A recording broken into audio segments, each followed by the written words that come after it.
ጤና ይስጥልን ክቡራን የቤን ዜና ቻናል ተመልካቾች፣ ሰበር ዜናዎችን ይዘን ቀርበናል። በቅድሚያም አርዕስተ ዜናዎች። ሩሲያ በዩክሬን የድሮን አውደ ራዕይ ላይ በፈጸመችው ጥቃት 15 ሰዎች ተገደሉ። በቀይ ባህር በሁቲ ታጣቂዎች የተፈጸሙ የመርከብ ጥቃትን የአፍሪካ ህብረት ማውገዙ ተገለጸ። ሁቲዎች የሳውዲ ከተማን ሲመቱ ሪያድ በአማጺው ቡድን ላይ የአየር ጥቃት ፈጸመች። ውድ ተመልካቾቻችን ወደ ዝርዝር መረጃው ስንገባ ዜናዎቹን ማቀርብላችሁ እኔ ጌታዬ ካንዋንደፍሮ ነኝ። ሩሲያ በዩክሬን የድሮን አውደ ራዕይ ላይ በፈጸመችው ጥቃት 15 ሰዎች ተገደሉ። ከነዚህ ውስጥ 10 ያህሉ የተገደሉት በዋናው ከተማ አቅራቢያ እየተካሄደ በነበረው የድሮን አውደ ራዕይ ላይ በደረሰ የባሊስቲክ ሚሳኤል ጥቃት ነው ተብሏል። የዩክሬን ፕሬዝዳንት ቮሎዲሚር ዜሌንስኪ እንደተናገሩት አውደ ራዕዩ ላይ በደረሰው ጥቃት ወደ 100 የሚጠጉ ሰዎች ተጎድተዋል። አውደ ራዕዩ ላይ ከፍተኛ የመከላከያ ባለስልጣናትም ተገኝተው ነበረም ብለዋል። ከዚህም በተጨማሪ በዩክሬን ምስራቃዊ ከተማ ስሎቪያንስክ በደረሰ የሩሲያ የቦምብ ጥቃት 5 ሰዎች ተገድለዋል። በሰሜናዊ ከተማ ሱሚ 2 ወንዶች መገደላቸውንም ወታደራዊ አመራሮች አረጋግጠዋል። ዜሌንስኪ ሩሲያ በቀጣዩ 45 ሰዓት ውስጥ ሌላ መጠነ ሰፊ የሚሳኤል ጥቃት እንደምታደርስ የሚጠቁም የደህንነት መረጃ ትላንት ምሽት እንደደረሳቸውም ተናግረዋል። ትላንትና ዩክሬን በሩሲያ ኪቭ ከተማ ባደረሰችው ጥቃት 6 ሰዎች ሲገደሉ 26 ሰዎች ደግሞ ተቆስለዋል። ጥቃቱ የደረሰው ስፍራ ከውጊያ አውድማ 1000 ኪሎ ሜትር ርቀት ይርቃልም ተብሏል። የሩሲያ ግዙፍ የበይነመረብ መደብር የሆነው ዋይልድ ፕሬስ መጋዘን ላይ ዩክሬን ጥቃት ፈጽማለች። በኪየቭ አቅራቢያ ጥቃት ሲደርስ የመከላከያ ሚኒስቴር አማካሪ ሴሪያ በስክሮስቶኖቪ እና የዩክሬን ጦር የቴክኖሎጂ ባለሙያ ሉባ ሹኮቪች የደህንነት ጉዳይም አስጊ ሆኖ ነበርም ተብሏል። ሁለቱ ባለስልጣናት በማህበራዊ ሚዲያ ገጻቸው ደህና መሆናቸውን አረጋግጠዋል። ሴሪያ በደህንነት ስጋት ምክንያት በአውደ ራዕይ ላይ እንዳልተገኙም አስታውቀዋል። የዩክሬን አየር ኃይል ቃል አቀባይ ዩሪ አሃንድ ለሀገሩ ቴሌቪዥን ጣቢያ እንደተናገሩት 3 ባሊስቲክ ሚሳይሎች ተተኩሶ አንዱን ማክሸፍ ተችሏልም ብለዋል። ሩሲያ ጥቃቱን መሰንዘሯን አረጋግጣለች። የአገሪቱ መከላከያ ሚኒስቴር ባወጣው መግለጫ በከፍተኛ ርቀት ተጉዘው ኢላማ የሚመቱ የረጅም ርቀት መሳሪያዎች ጥቅም ላይ መዋላቸውን አስታውቋል። የጥቃቱ ኢላማ የሆነው ስፍራ በሩሲያ ሲቪል ስፍራዎች ላይ የሚተኮስ ድሮኖችን ለእይታ የቀረቡበት እንደሆነ ሞስኮ ገልጻለች። በሩሲያ ግዛት ጥቃት ለማድረስ የሚያቅዱና ጥቃት የሚፈጽሙ የድሮን አምራቾችና የዩክሬን የድሮን ኃይል የደህንነት ባልደረቦች በስፍራው እንደተገኙ የሩሲያ መከላከያ ሚኒስቴር ገልጿል። ሩሲያ ዩክሬንን ከወረረች ወዲህ እንዲህ ያለ ጥቃት ስትፈጽም የአሁኑ ቢያንስ ለ3ኛ ጊዜ ነው። መሰል ህዝባዊ ክንውኖችን ማካሄድና በስፋት ማስታወቅ አስፈላጊ አይደለም በሚል ቁጣ ተስተጋብቷል። የዩክሬን ፕሬዝዳንት ጉዳዩ ላይ ምርመራ ይካሄዳል ብለዋል። የሀገሪቱ ዋና አቃቤ ሕግ አውደ ራዕዩ እንዲካሄድ ማን እንደወሰነና ምን የደህንነት ጥንቃቄ እንደተደረገ እንደሚመረምርም አስታውቀዋል። ዩክሬን የሩሲያ መጋዘን ላይ ጥቃት ካደረሰች በኋላ ዜሌንስኪ ዩክሬን ለመደብደብ የጦር አውሮፕላንና ሚሳኤል ከሚያቀርቡ ቁልፍ ወታደራዊ ተቋማት አንዱን መትተዋል ብለዋል። በሰዓታት ልዩነት ሩሲያ የድሮን አውደ ራዕይ ላይ ጥቃት ፈጽማለች። ባለፈው ሳምንት በሴንት ፒተርስበርግ ቢያንስ 2 የዋይልድ ፕሬስ መጋዘኖች ላይ ጥቃት ደርሷል። ጥቃቱ የሩሲያ አነስተኛና መካከለኛ ነጋዴዎች ሸቀጥ ላይ ጉዳት አስከትሏል። በዋይልድ ፕሬስ ድረገጽ ላይ ሰውነትን ከአደጋ የሚከላከል ትጥቅ ወይም ቦዲ አርመር ለሽያጭ ቀርቧል ተብሏል። ኪየቭ በነዳጅ ማከማቻና ማብላያዎች ላይ ለወራት ጥቃት ስትሰነዝር ቆይታለች። አሁን ላይ እንደ ዋይልድ ፕሬስ ያሉ የሎጂስቲክ ተቋማትን ኢላማ ማድረግ መጀመሯን አስታውቃለች። እነዚህ ተቋማት መሳሪያ ለመግዛት ስለሚውሉ የጥቃት ኢላማ በማድረግ የሩሲያን ጦር እንደምታደክም ገልጻለች። ዜሌንስኪ በቀጣይ ሳምንት በዋይት ሃውስ ከፕሬዝዳንት ዶናልድ ትራምፕ ጋር እንደሚወያዩ ይጠበቃል። ዋሽንግተን የዩክሬንና የሩሲያን የሰላም ውይይት በድጋሚ ማስጀመር እቅድ አላትም ብለዋል። የትራምፕ ዋነኛ ደጋፊ ላውርትመር ትላንት በኪየቭ ለዜሌንስኪ ቃለ ምልልስ አድርጋለች። ፕሬዝዳንቱ የአሜሪካው ሴናተር ሊንዝ ግራሃም የቀብር ስነስርዓት ላይ እንደሚገኙ ተናግረዋል።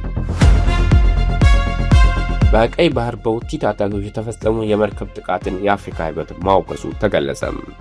የአፍሪካ ህብረት ኮሚሽነር ሊቀመንበር መሐመድ አሊ ዩሱፍ የሁቲ ታጣቂዎች በቀይ ባህር የፈጸሙትን የመርከብ ጥቃት በጽኑ አውግዘዋል።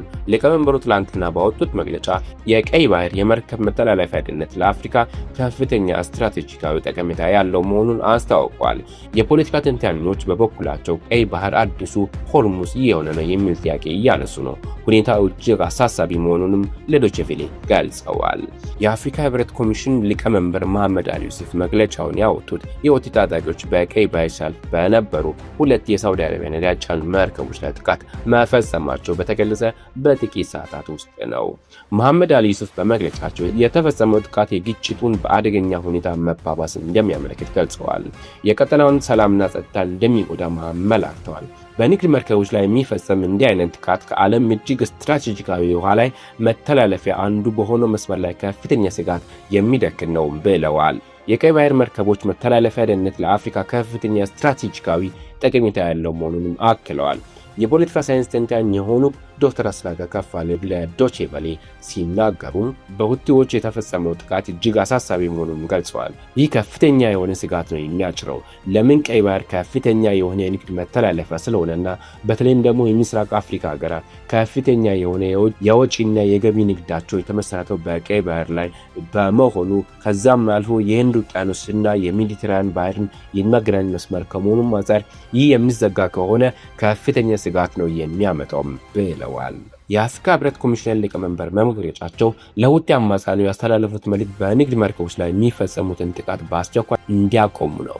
በመልእክታቸውም የጠየቁት ግጭቱን ከሚያባብሱ ማንኛውም እርምጃ እንዲቆጠቡና የባህር ላይ እንቅስቃሴ የሚመራባቸውን የዓለም አቀፍ ህጎች እንዲያከብሩም ጥሪ አቅርበዋል።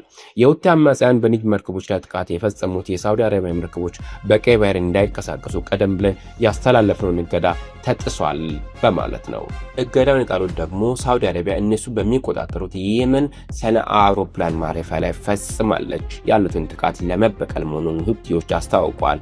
ዓለም አቀፍ እውቅና ያለው የየመን መንግስት ግን የኢራን አውሮፕላን በዛ እንዳልፍ ለመከላከል በሚል በአውሮፕላን ማረፊያ ላይ ጥቃት የፈጸምኩት እኔ ነኝ ብለዋል። ከሳውዲ አረቢያ ወደቦች ነዳጅ የሚጭኑ የሌላ ሀገር መርከቦች በሁቲ ኢላማ እያደረጉ እንደሆነ የታወቀ ነገር የለም። ድርጊቱን የቀይ ባህር መስመርን እንደ ሆርሙዝ እንዳያስተካክልም ተዘግቷል። ሁኔታውን የሚከታተሉ የፖለቲካ ተንታኞች ቀይ ባህር አዲሱ ሆርሙዝ እየሆነ ነው የሚል ጥያቄ እያነሱ ነው። ዶክተር አስናቀም ስጋቱን የገለጹት በሆርሙዝ ሰርጥ መዘጋት ከተፈጠረው ሁኔታ ጋር አያይዘው ነው። አሜሪካና ኢራን ተኩስ የማቆም ስምምነት ከማድረጋቸው በፊት የሆርሙዝ ሰርጥ በመዘጋቱና ከፍተኛ የሆነ ነዳጅ እጥረት በማጋጠሙ የአፍሪካ ሀገራት ብቻ ሳይሆኑ በርካታ ታዳጊ የሆኑ የዓለም ሀገራት ከፍተኛ የሆነ ተግዳሮት ይገጥማቸው ነበር። ኢትዮጵያንም ጨምሮ ባለፈው እንዳየነው በርካታ ሀገሮች ውስጥ የነዳጅ ዋጋ ጨምሯል። በበርካታ ሀገሮች ውስጥም የነዳጅ እጥረት አጋጥሟል። የማዳበሪያ እጥረት አጋጥሟል። አሁን ደግሞ ቀይ ባህር በዚህ ሁኔታ የሚስተጓጎል ከሆነ ሆርሙዝም ያው የተዘጋ ነው ያለው። በአፍሪካ ሀገራት ከአፍሪካም አልፎ በደቡብ ምስራቅ ኤሽያ በአውሮፓ ላይም ከፍተኛ የሆነ ተጽዕኖ ያሳድራል ብዬ ነው የምገምተው በማለት አብራርተዋል። የሁቲ አማጽያን የፈጸሙት ጥቃት ዩናይትድ ስቴትስን ማስቆጥቷል። አማጽያኑ በሳውዲ አረቢያ መርከቦች ላይ ተጨማሪ ጥቃት የሚፈጽሙ ከሆነ ከፍተኛ ወታደራዊ ቅጣት ይጠብቃቸዋል ሲሉም ፕሬዝዳንት ትራምፕ አስጠንቅቀዋል። የቀይ ባህር ጥቃት የተሰማው የየመን ሁቲ ታጣቂዎች በባኢል ማንዴብ መተላለፊያ ለመስጋት እንዲዘጋጁ ኢራን ጥሪ ባቀረበችበት ሰሞን ነው። ኢራን ጥሪውን ያቀረበችው ዩናይትድ ስቴትስ የኃይል አቅርቦት መሰረተ ልማቶችን የምታጠቃ ከሆነ ነው ብለዋል። በእንግሊዝኛው ምህጻረ ቃል አይሲሲ በመባል የሚታወቀው የጸጥታ ጥናት ተቋም ከፍተኛ ተመራማሪ የሆኑት ሞዚስ ኦኬሎ ለዶይቼ ቬለ እንደገለጹት የኢራን ማስጠንቀቂያ በተለይ የአፍሪካ ቀንድን የሚያሳስብ ነው ብለዋል። የአፍሪካ ህብረት ግጭቱን ለማብረድ የሚደረጉ ጥረቶችን ሁሉ እንደሚደግፉ መሐመድ አሊ ዩሱፍ ገልጸዋል። ሁቲዎች የሳውዲ ከተማን ሲመቱ ሪያድ በአማጺው ቡድን ላይ የአየር ጥቃት ፈጸመች። የየመን ሁቲዎች በሳውዲ አረቢያ ላይ የባህር ጉዞ እገዳ መጣላቸውንና የሀገሪቱን መርከቦች ማጥቃታቸውን ተከትሎ ሳውዲ በየመን የወደብ ከተማ ሆዴዳ እና በቅርብ ያለ ደሴት ላይ በሚገኙ የአማጺው ቡድን ኢላማዎች ላይ የአየር ጥቃት ፈጸመች። ሁቲዎች በሳውዲ አረቢያ ጂዛን ከተማ ለተፈጸመው የሚሳኤል ጥቃት ኃላፊነት ከወሰዱ በኋላ ደግሞ የሪያድ ባለስልጣናት በጂዛን አውራጃ የአደጋ ጊዜ ማስጠንቀቂያ አውጥተዋል። የሁቲ መገናኛ ብዙሃን የሆነው አንሶሩላ ቅዳሜ ንጋት ላይ ባወጣው ዘገባ የየመንን የሚሳኤል ጥቃት በሳውዲ ጂዛን ከተማ እሳት ማንሳቱን ገልጸዋል። ከሁለቱ አካላት ተኩስ ልውውጥ በኋላ ደግሞ የሳውዲ ጠላት በሆዴዳና በካማራን ደሴት የሚገኙ የሲቪል ተቋማት ላይ ኢላማ አድርጓል ሲሉም ከሰዋል። እነዚህ ወንጀሎች ምላሽ ሳይሰጣቸው እንደማያልፍም እናረጋግጣለን ሲሉም አክለዋል። የሳውዲ ባለስልጣናት ስለ ጥቃቱ ልውጦች ምላሽ አልሰጡም። ሁቲዎች በዚህ ሳምንት ሳውዲ ላይ የባህር ጉዞ ማዕቀብ መጣላቸውን ካስታወቁ በኋላ ይህን ግዳት ሳውዲ የተባሉ ሁለት የነዳጅ ጫኝ መርከቦች መጥተዋል።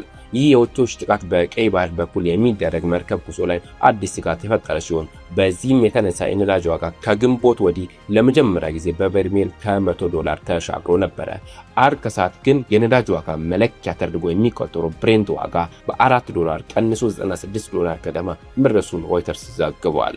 እንደ ሮይተርስ ዘገባ የዋጋ ቅናሹ የታየው ቻይና የተከራየችው 2 ግዙፍ ነዳጅ ጫኝ መርከቦች በባቢ አል-መንደብ ወሽመጥ በኩል ካለፉ በኋላ ነው ተብሏል።